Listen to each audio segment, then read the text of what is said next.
الحمدللہ رب العالمین والصلاة والسلام علی رسولہ الکریم اما بعد فاعوذ باللہ من الشیطان الرجیم بسم اللہ الرحمن الرحیم ان اللہ لا یستحیی ان یضرب مثلا ما بعوضة فما فوقها صدق اللہ العظیم۔ واجب احترام سامعین، السلام علیکم ورحمۃ اللہ وبرکاتہ۔ آیت کریمہ جو تلاوت کرنے کی سعادت حاصل ہوئی ہے، اس کا ترجمہ یوں ہے: بے شک اللہ تعالی حیا نہیں فرماتا اس سے کہ ذکر کرے کوئی مثال مچھر کی ہو یا اس سے بھی کم تر چیز کی۔ اللہ کا قول سچا ہے جو بڑی ہی عظمت والا ہے۔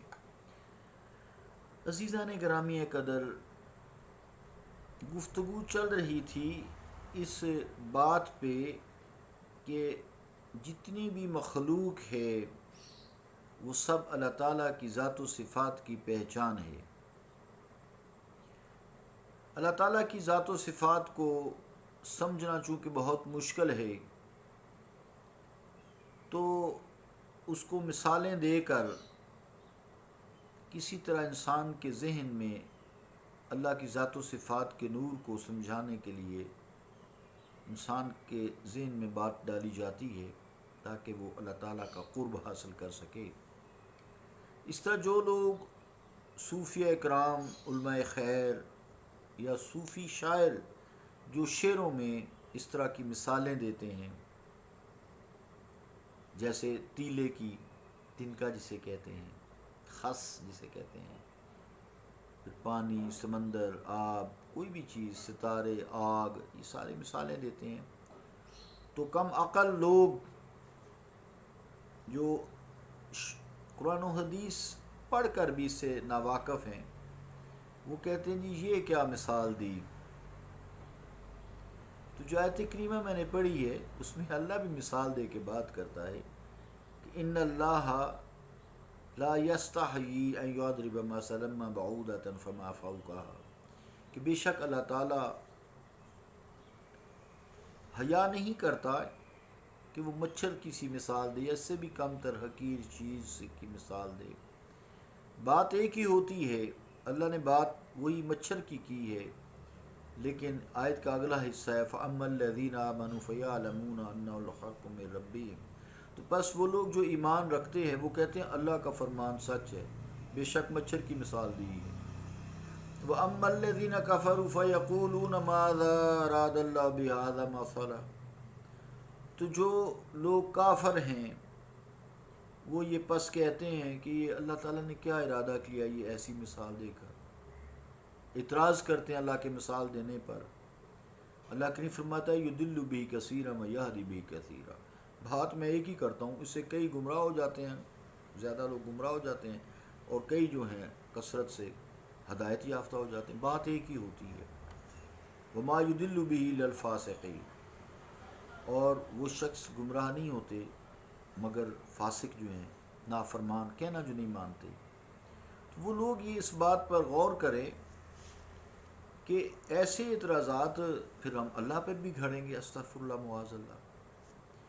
یہ تو کفار کا انداز فکر تھا، جو مکہ کے کافر تھے وہ اس طرح کی باتیں حضور کریم علیہ الصلوۃ والسلام کے ساتھ کرتے تھے، تو بزرگان دین کے کلام میں پیش کی جانے والی مثالوں پر ناک بھوں چڑھانا، چڑ چڑ کرنا، چڑ چڑ کرنا، یہ مقام افسوس ہے،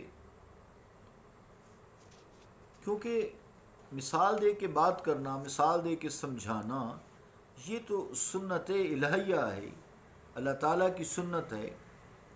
اس نے مثال دے کے ایک ہی جب دی تو کچھ لوگ کافر مکہ کے گمراہ ہو گئے اور کچھ ہدایت یافتہ ہے، ہدایت پر قائم رہے۔ بتیروں کو ہدایت دے دیتا ہے ایک ہی بات سے، اور بتیروں کو جو ہے گمراہ کر دیتا ہے۔ لیکن نافرمان جو ہیں، بات بات پر اعتراض کرتے ہیں، نافرمانیاں کرتے ہیں، وہی گمراہ ہوتے ہیں۔ جو اعتراض نہیں کرتے سمجھ سے کام لیتے ہیں، عقل سے کام لیتے ہیں، وہ ہدایت یافتہ ہی رہتے ہیں۔ ضروری ہے کہ انسان صاحب ایمان بھی ہو اور صاحب عقل بھی ہو، عقل سلیم بلکہ رکھتا ہو، وہ اللہ تعالیٰ کی مثالوں کو، چاہے وہ مچھر کی ہو یا اس سے بھی کم تر چیز کی ہو، حق سمجھتے ہیں۔ یا اللہ تعالیٰ کی اطاعت میں جو لوگ بات کو سمجھانے کے لیے مثالوں سے استفادہ کرتے ہیں، وہ بھی ان کو بھی حق سمجھتے ہیں۔ یہ وہ ایمان والے جن کو عقل سلیم ہے، اور جو ایمان بھی لائے ہیں، کلمہ بھی پڑھتے ہیں، حضور کریم علیہ الصلوۃ والسلام کو رسول بھی تسلیم کرتے ہیں، قرآن کو بھی تسلیم کرتے ہیں، اللہ کو بھی وحدہ لا شریک جانتے ہیں، عقل نہیں ہوتی یا دولت ایمان سے ہی معروم ہوتے ہیں، کم عقل ہوتے ہیں۔ اس سے زیادہ کم عقل کون شخص ہوگا جو اتنا مال ہونے کے باوجود، نعمتیں ہونے کے باوجود بھی اللہ رب العالمین جو ہمارا پروردگار ہے، ہم کو دینے والا ہے، اس کی بات پہ اعتراض کریں، یا اس کے جو اولیاء ہیں، صالحین ہیں، انبیاء ہیں، صدیقین ہیں، شہداء ہیں، اہل بیت ہیں، صحابہ ہیں، بہت ساری لسٹ ہے ایک اپنے اپنے درجات میں، ان پر اعتراض کریں تو یہ ان کی کفر اور کم عقلی کی دلیل ہے۔ کج اندیش بھی ہوتے ہیں، اور اگر مسلمان یہ حرکت کریں تو پھر انہوں نے کفار جیسی ہی بات کی نا، کفار کی ہی تقلید کی۔ یہ مثالیں پڑھ کر اظہار تعجب کرتے ہوئے کہتے ہیں، جیسے میں نے آیت پڑھی، ان اللہ لا یستحی، ان اللہ لا یستحی ان یضرب مثلا بعوضۃ فما فوقہا، تو جی اتنا بڑا خدا اور اتنی بڑی اس کی شان اور اس قدر چھوٹی مثالیں، الیاذ باللہ، معاذ اللہ ثم معاذ اللہ۔ احتیاط کرو، اللہ تعالیٰ سے تم مذاق کرتے ہو، اور اللہ تعالیٰ سے مذاق بھی کرتے ہو، اور اس کے نیک بندوں اولیاء کرام سے بھی تم جو ہے مذاق کرتے ہو اور ایسی باتیں کرتے ہو اعتراض والی۔ تمہیں خود سے خیال کرنا چاہیے، ایمان کا بھی تم اظہار کرتے ہو اور مسلمان بھی اپنے آپ کو کہلاتے ہو۔ اس کے بعد اللہ تعالیٰ نے فیصلہ بھی فرما دیا کہ ان کی پیش کردہ مثالوں سے جہاں اہل ایمان ہدایت پائے جاتے ہیں، وہاں منکرین ہی مثالیں سن کر گمراہ ہو جاتے ہیں۔ گویا وہی مثالیں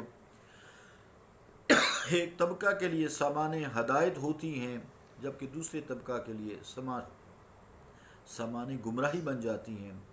جب خدا تعالیٰ کی پیش کردہ مثالوں کا یہ عالم ہے تو ہر شخص اپنی استعداد اور سمجھ کے مطابق ان سے بہرہ ہو سکتا ہے۔ تو صوفیاء کی پیش کردہ مثالیں، حقائق باعث ہدایت و گمراہی کیوں نہیں بن سکتی؟ یہی وجہ ہے کہ صوفیاء نے اسرار حقائق کو مثالیں دے کر بیان کیا ہے۔ اسرار حقائق کو حقیقت تک پہنچنے کے لیے، معرفت الہی کے لیے مثالوں سے کام لیا ہے تاکہ سمجھنے میں آسانی ہو۔ اللہ تعالیٰ ہمیں صحیح علم عطا فرمائے اور اپنا قرب عطا فرمائے۔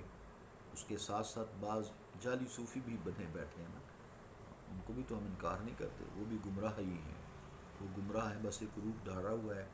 کل انشاءاللہ بات کریں گے، اب جو ہے وقت کم ہے، کل انشاءاللہ بات کریں گے۔ صلی اللہ تعالیٰ علی رسول خیر خلقہ محمد وعلی آلہ واصحابہ اجمعین برحمتک یا رحمن۔